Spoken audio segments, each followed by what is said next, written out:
Odisha August 9 जाए प्रबल वर्षार संभावना 9टी जिला को ऑरेंज वार्निंग जारी करागला। तो चलो देखना बा संपूर्ण अपडेट टी कौन रही। सारा ओडिशा रे मौसुमी जनित वर्षा लगी रही। आसंता 9 तारिख जाए राज्य में प्रबल वर्षा होबार संभावना रही।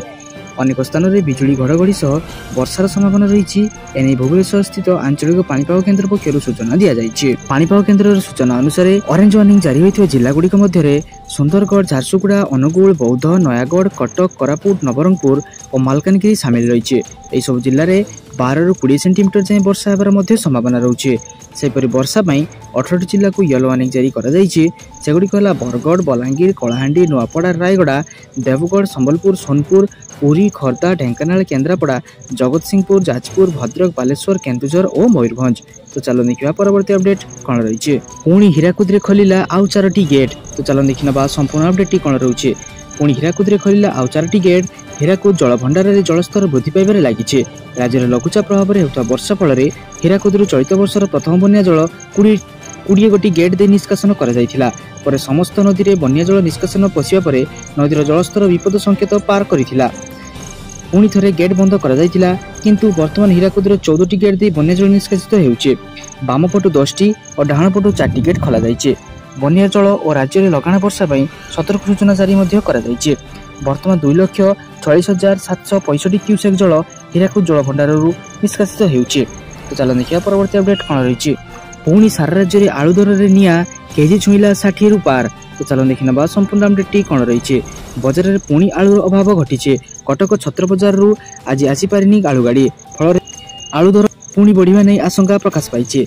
कटक में आलू किलो पिछा 50 टंका पहुंची गलानी। पूर्व 40 टंका बिक्री होता बेले काली 50 टंका पहुंची जाइए, जहां नहीं एवं चिंतार अच्छा ग्राहक।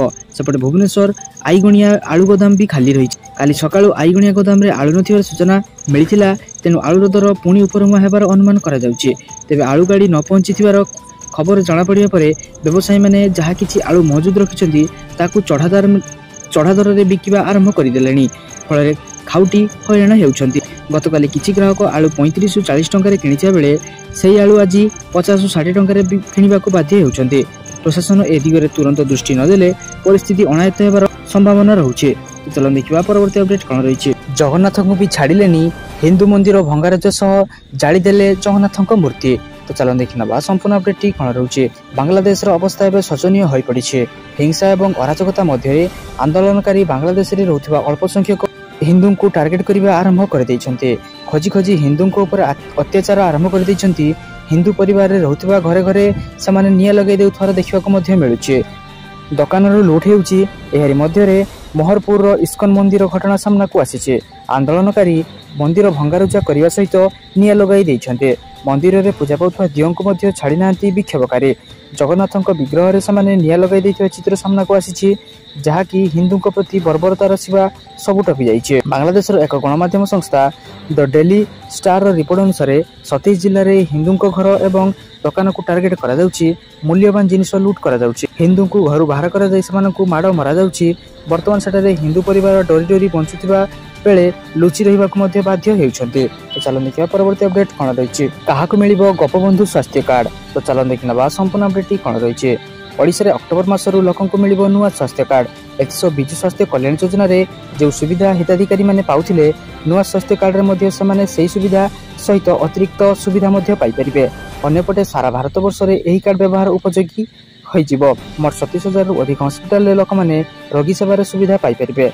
मंगलवार कनक न्यूज को एक्सक्लूसिव साक्षात दे ए संपर्क में सूचना देइछन्ती राज्य स्वास्थ्य मंत्री मुकेश महालेंग। से कहते बजेट रे एथिसह स्वास्थ्य विभाग को 21,000 कोटी टंका दि जाइए।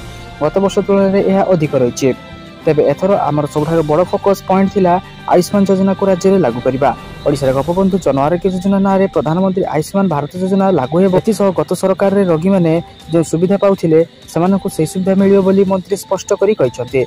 सेपटु गोपबंधु जन आरोग्य योजना रे पाखापाखि 3,000 कोटी टंका व्ययबराद होइछि। एहासो आयुष्मान योजना लागू हेबा द्वारा राज्य लाभवान हेब। गत सरकार समय रे केंद्र सरकार तरफ मिलुवा 60% अर्थ ग्रहण न करने द्वारा राज्य लोक मैंने यार लाभ पाइपर नथिले बोली मुकेश महालिंग कहते। शेष में मुकेश महालिंग कहते पूर्व योजना रे जेति हिताधिकारी अच्छी सेमानकु नुआ योजना रे सामिल करा। एथिसह चाकरिया मानकु मध्ये एही योजना रे सामिल करबा नै आगामी दिन निष्पत्ति निया जिवो।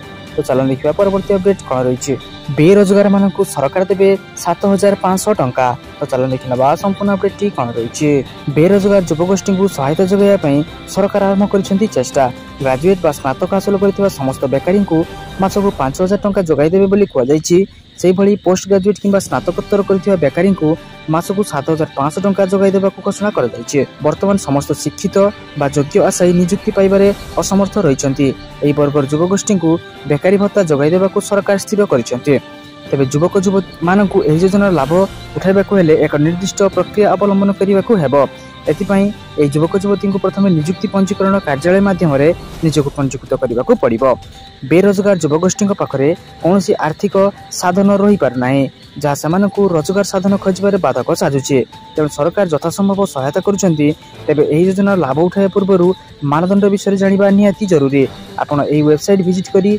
पारिबे जेउठारे बेकारी भत्ता समस्त तथ्य प्रदान कर प्रोफाइल अपडेट करी किसी साधारण तथ्य प्रदान करने को योजनार लाभ पाइबा योग्य विवेचित हो पारे आपण तो यही योजना केवल दिल्ली अधिवासी मानक जो मैंने आम ओडिशा योजना चाहते से तुरंत आम वीडियो तले कमेंट करेंगे तो चलो देखा परवर्ती अपडेट कौन रही रेलवे पूरण हो 3000 अधिक पदवी 10th पास करते रही बड़ सुजोग तो चलो देखा संपूर्ण अपडेट कौन रही पश्चिम मध्य रेलवे WCR रे अनेक गुड़े पदवी पूरण हो एने WCR विज्ञप्ति प्रकाश करी एने इच्छुक तेज संपूर्ण खबरटी देखि नियंतु ए नियुक्ति माध्यम अप्रेंटिस विभिन्न पदवी पूरण हो एने ऑनलाइन माध्यम आवेदन करने पड़ो उभय पुरुष और महिला आवेदन करेंगे तेज 10th पास कर पिला यार सुजोग नहीं पारे नियुक्ति माध्यम 3000 अधिक पदवी पूरण हो योग्य और आग्रही प्रार्थी मैंने भारतीय railway official website WCR indianrailways.gov.in को जाई आवेदन करेंगे